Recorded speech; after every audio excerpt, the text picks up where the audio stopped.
again, I don't know how much battery life is on that thing. Alright, so this is the engineer side. Got the throttle, power reverse, that's forwards and backwards. Basically like a gear shift. That noise you heard just before you came up here was the injector running. I was putting some water in the boiler. This is a train brake, controls the whole train. The independent brake, that's just for the engine alone. Whistle, cylinder cocks, when we were coming up here, you saw the steam blowing out the side, blowing all the water out of it. Boiler gauge, we're about that, 275. Speedometer, brake gauges. Up where you see the lights are the water glasses, tells you how much water is in the boiler. Well, I'll give you a shot of the fire. Scoop myself over here. Fire in there.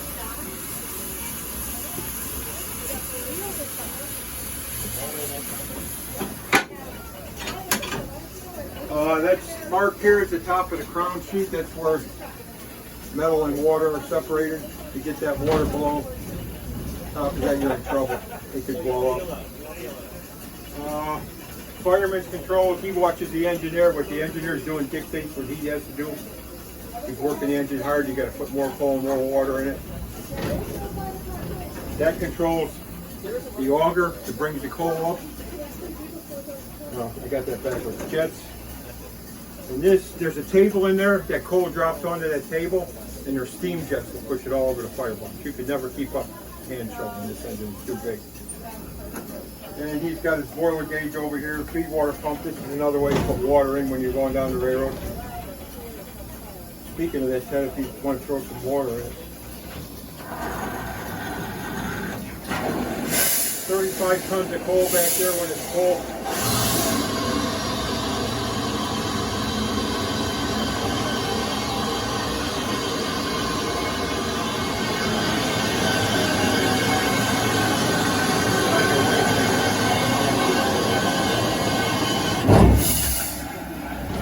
You guys got any questions? From here out to Paradise and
travels with us along the way. Thank you for joining us today, and welcome aboard the Strasburg Railroad.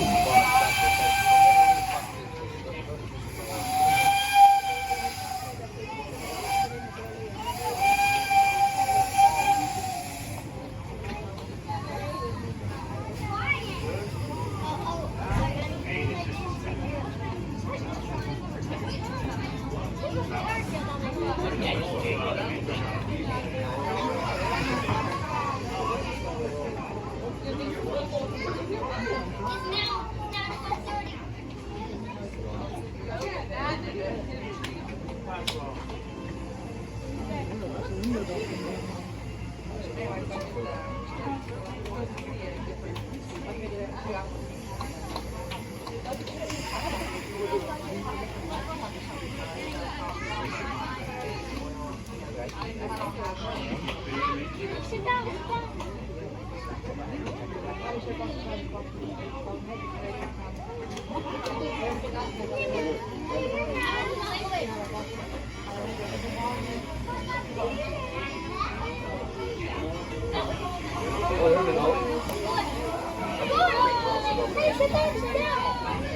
Just a picture.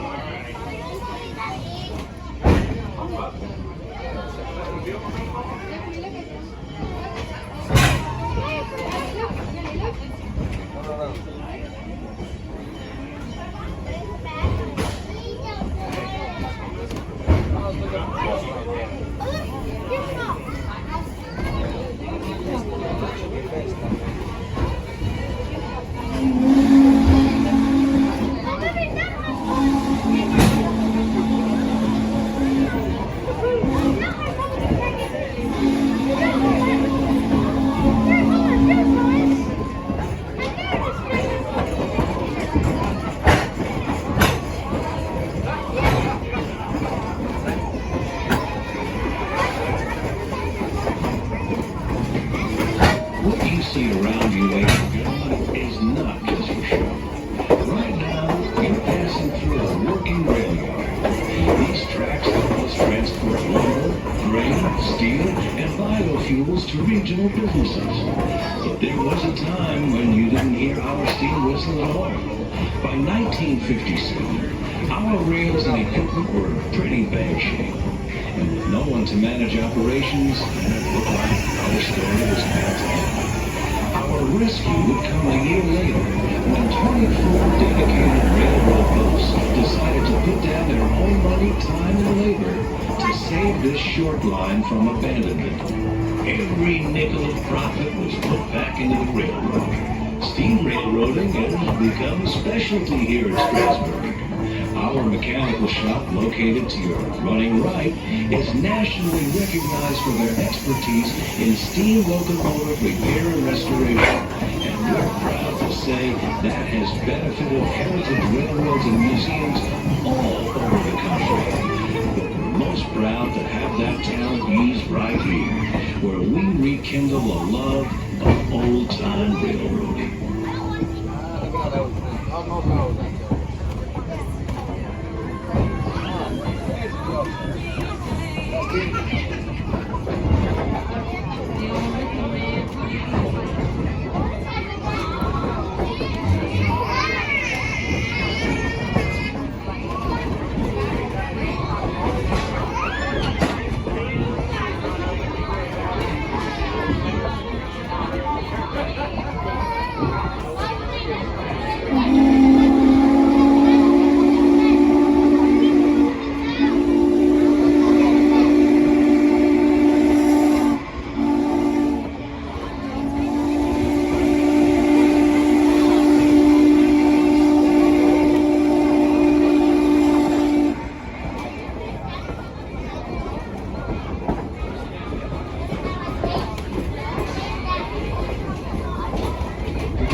about to embark on a passage that has been shared by more than 8 generations of travelers.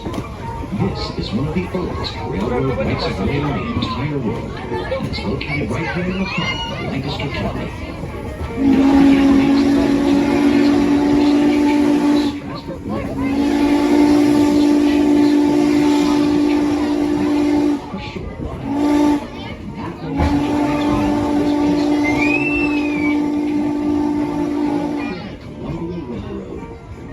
That locomotive up front will burn up to a half-ton of coal in this round trip, all hand shoveled by our firemen into a 2,000-degree firebox. It's exactly that kind of hard work and backbone that's helped this railroad survive more than a few hard turns. We've weathered many storms in our time, but we've come a long way, and we're happy to share that legacy with you today. Oh, in case you're wondering about the speed of our trains, the oldest timetable we've ever found for our short line was in the Strasburg newspaper dated August of 1852. We still follow that same basic schedule today, so I can tell you that we're traveling at a comfortable speed that's under 60 miles per hour. Way under 60 miles per hour. Preparing one of our steam engines for your daily service is not as simple as turning the ignition key. A coal locomotive can take up to 6 hours to fire up properly. This is done by gradually raising the temperature inside the firebox to increase steam pressure in the boiler. It's a process known as hustling. Our staff will also provide a full inspection of the locomotive. We will hit a multitude of moving parts and ensure the tender is filled with enough coal and water for the day's journey.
Keeping the bar set loaded, so we want to make sure we did it. All right, this is the most colorful group on the train. Check it out. How we doing? All right, you let us know if we start going too fast, okay?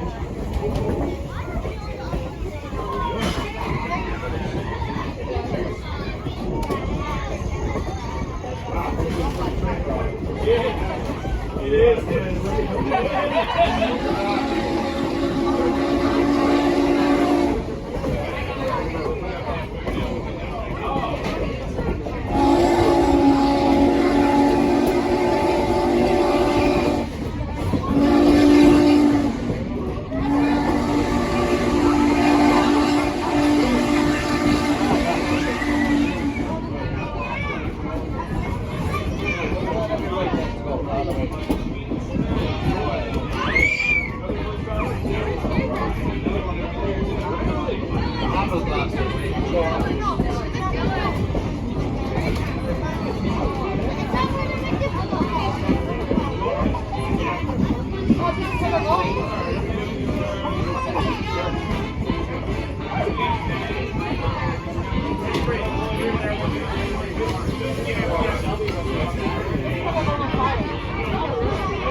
Do you believe in ghosts?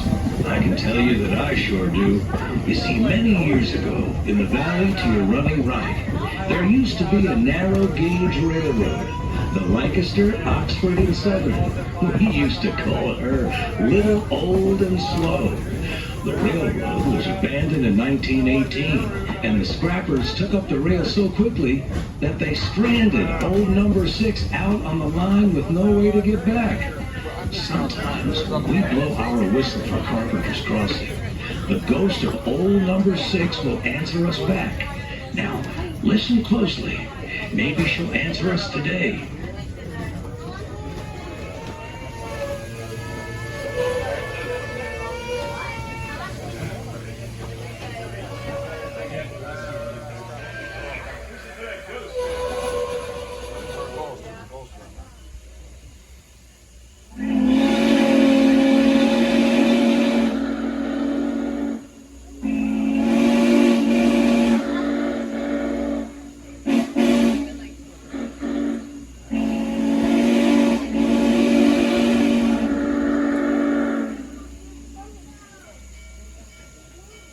Did someone say echo?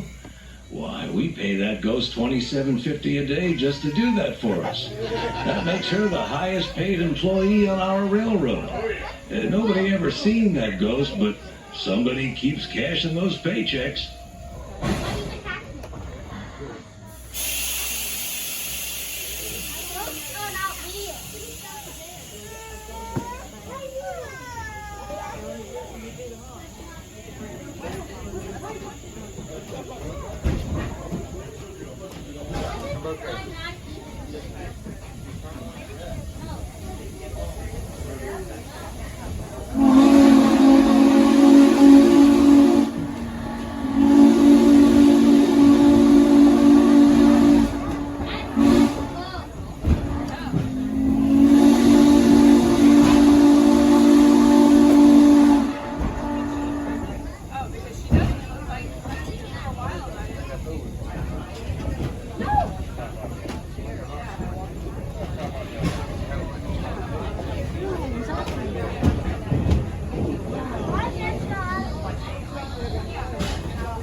Visitors aside, at the top of the hill to your running left is Carpenter's Graveyard, one of Lancaster County's oldest cemeteries. Behind those gates is where one of our first settlers was laid to rest, an 18th century French Huguenot named Marie Curie. After fleeing their native France to avoid religious persecution, Marie and a small group of followers were given an audience with Queen Anne, thanks to an English philosopher, Quaker, and lifetime advocate of religious freedom, William Penn. They were granted 2.5 square miles of land and arrived here in 1712, and the name they gave their new home was Paradise. Friends, right now we're approaching Strasburg's one and only bridge, the Pumpkinville Turnpike Bridge. If you don't mind, we'll ask you to lift up your feet.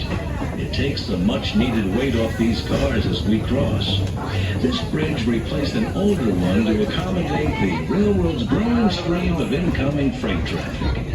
Actually, the real reason that the bridge was replaced was due to the Amish farmer's complaints about his mules scraping their sides and hitting their heads.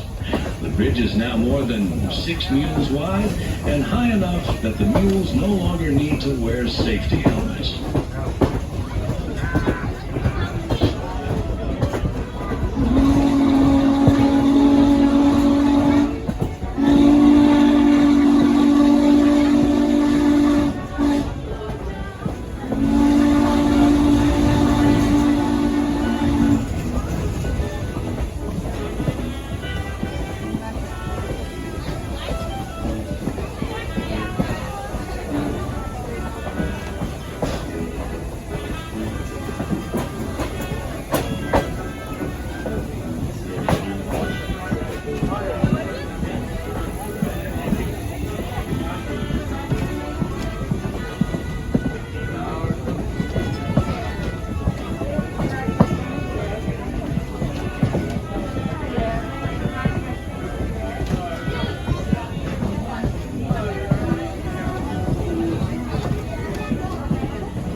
We are now approaching Lemon Place. It's where the short line of Strasburg meets the mainline van track. Back in its heyday, this was the mighty Pennsylvania Railroad. We established the connection here with the completion of our own railroad in 1851. Our track will begin to curve sharply to the left as we come alongside Amtrak's Keystone Corridor from Philadelphia to Pittsburgh. This was the original route of the Philadelphia and Columbia Railroad, which became part of the Pennsylvania Railroad in 1857. Where the white buildings stand today, once stood Henry Lemon's Hotel. Believe it or not, in the earliest days of railroading, railroad cars and carriages were pulled by horses. Henry Lemon would supply fresh horses for the trains and refreshments for passengers.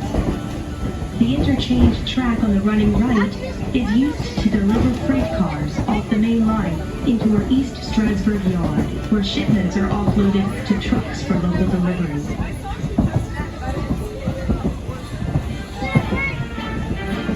The most famous delivery to come through Lemon Place arrived on February 22nd, 1861, when President-elect Abraham Lincoln made a short stop in Lancaster County on the way to his Washington inauguration. Thousands gathered around these tracks just to see a glimpse of Mr. Lincoln, who stepped out, faced the crowd, and said, "I've come to see you and let you see me. I believe I have the better of the bargain." The crowd was equally enthusiastic to see Mary Todd Lincoln. When she stepped out and stood beside her much taller husband, Lincoln eloquently quipped, "Now you can see the long and short of it." Sadly, in 1865, another train would pass through Lemon Place, but in the opposite direction. This one carrying President Lincoln's body after his untimely death at the hands of John Wilkes Booth. Ladies and gentlemen, we have reached our destination of Paradise, Pennsylvania, located along Route 30 in eastern Lancaster County. We'll be here for just a few minutes while we switch our locomotive around to the opposite end of our train for the return trip. The creaking and hissing that you'll hear under our cars is the sound of the train crew performing a brake test. The brakeman checks